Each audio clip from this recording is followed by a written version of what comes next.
বলে ওনারা দিয়েছেন, সেই বিষয়ে আমরা আলাপ আলোচনার মাধ্যমে চেষ্টা করব একটা জায়গায় আসার জন্য ঐক্যমতে। আর যে সমস্ত বিষয়ে আমরা একমত হয়েছি সেটার সংখ্যা আছে, আপনারা জানেন যে সেটার সংখ্যা খুব বেশি না, 25টার মতো। তারপরে 25টার কাছাকাছি ওখানে আংশিক একমতও আছে এবং অন্যান্য বিষয়ে মন্তব্য সহ আমরা আমাদের প্রস্তাব দিয়েছি পাল্টা। কিন্তু বাকি অধিকাংশ বিষয়ে স্প্রেডশিটে আমরা তখন একমত হতে পারিনি। আর বিস্তারিত আলোচনার মধ্যে যে দেখেছি 131 দফার মধ্যে অনেক বেশি বিস্তারিত আলাপ আছে, যেমন ন্যাশনাল কনস্টিটিউশন কাউন্সিল সম্পর্কে বিস্তারিত আলাপ আছে, অন্যান্য কমিশন গঠনের বিষয়ে আলাপ আছে, এবং যে সমস্ত বিষয়গুলোতে আমাদের সুস্পষ্ট মতামত আমরা দিয়েছি সেগুলো নিয়ে কমিশনকে আমরা যৌক্তিকভাবে বোঝাবো এবং তাদের যে সমস্ত প্রস্তাব আছে সেগুলো নিয়েও আমরা যৌক্তিকভাবে তাদের কাছ থেকে জানতে চাচ্ছি এবং জানছি। যেটা যৌক্তিক সেটা জাতির কল্যাণের দিকে লক্ষ্য রেখে আমরা সেটা অবশ্যই বিবেচনা করব। আসি এই জুডিশিয়ারির ক্ষেত্রে, দেখা গেল জুডিশিয়ারিতে প্রায় অল্প স্প্রেডশিটে মতামত দেওয়া হয়েছে, যেখানে আমরা মনে করেছি যে আমাদের অনেকটা মিসলিড করার মতো হয়েছে।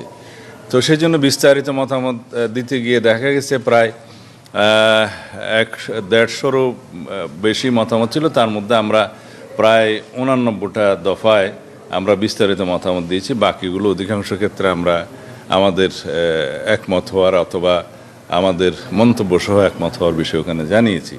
কিন্তু এখানে দেখা যাচ্ছে যে সমস্ত বিষয় হ্যাঁ না জবাবের জন্য যে শিট দিয়েছিল ওখানে উল্লেখ আছে, সেখানে আমরা বিস্তারিত রিপোর্টে গিয়ে দেখলাম বিস্তর ফারাক।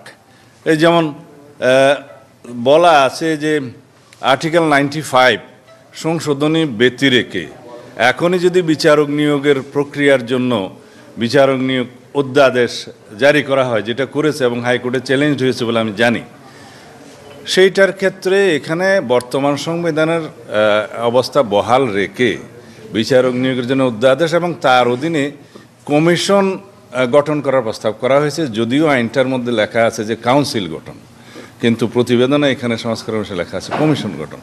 যাই হোক না কেন, সেটা তখন পর্যন্ত আনকনস্টিটিউশনাল হবে যতক্ষণ পর্যন্ত এটা কনস্টিটিউশনে গৃহীত না হচ্ছে, কারণ ওইখানে সেই অধ্যাদেশ করার মতো ক্ষমতা জুডিশিয়ারিকে এখন দেওয়া হয় নাই। মোরওভার আর্টিকেল 116 অ্যামেন্ডমেন্ট না হওয়া পর্যন্ত অধস্তন আদালতের নিয়ন্ত্রণ ক্ষমতা নেওয়ার জন্য সুপ্রিম কোর্ট কর্তৃক চিফ জাস্টিসের হাতে ন্যস্ত থাকার জন্য, যেটা আমরা প্রস্তাব করেছি বিচার বিভাগের স্বাধীনতার জন্য এটা করা দরকার। কিন্তু যতক্ষণ পর্যন্ত সেই সংশোধনীটা গৃহীত না হচ্ছে ততক্ষণ পর্যন্ত সুপ্রিম কোর্টের সেক্রেটারিয়েট প্রতিষ্ঠা করা সেটা কতটা সংবিধান সম্মত হবে সেটা আমার প্রশ্ন রইল।